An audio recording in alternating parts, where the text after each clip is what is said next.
Hi friends, పిల్లల్ని control చేయడం అయితే చాలా కష్టం. ఏం చేస్తున్నావు? మా శ్రేయానికి టీవీ పెట్టి కార్టూన్స్ పెట్టి మరీ ఇచ్చిన టీవీ చూడమని. నేను ఏదో పని చేసుకుంటూ ఉన్నా, అది ఆ వంట రూమ్లోకి వెళ్ళింది.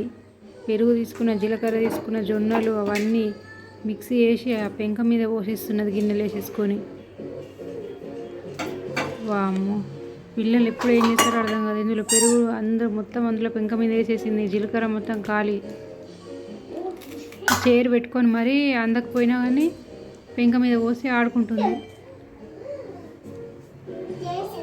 చిన్నపిల్లలను వాళ్ళు చాలా జాగ్రత్తగా ఉండండి ఫ్రెండ్స్, ఎందుకంటే వంట రూమ్లోనే మనము నైఫ్స్ అలాంటివి ఎప్పుడు ఏం చేస్తారో వాళ్ళకి తెలియదు. మళ్ళీ ఏమన్నా అయితే మనల్నే అంటారు ఫ్రెండ్స్. మనం ఎంత కేర్గా చూసుకున్నా కూడా ఒక 2-3 మినిట్స్లో వాళ్ళు ఏం చేయాలో అది చేసేస్తారు. అప్పుడు మనం చేసిందంతా ఒక దగ్గరకు వస్తుంది.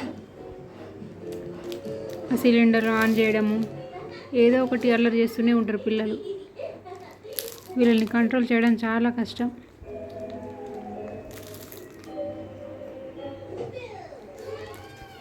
హౌస్ వైఫ్కి ఉన్న కష్టాలు ఇంకెవ్వరికి ఉండవు ఫ్రెండ్స్. దీనికంటే జాబ్ చేయడం చాలా బెటరు. మనం ఎంత జాగ్రత్త తీసుకున్నా పిల్లల్ని వాళ్ళు ఏదో ఒకటి చేస్తూనే ఉంటారు.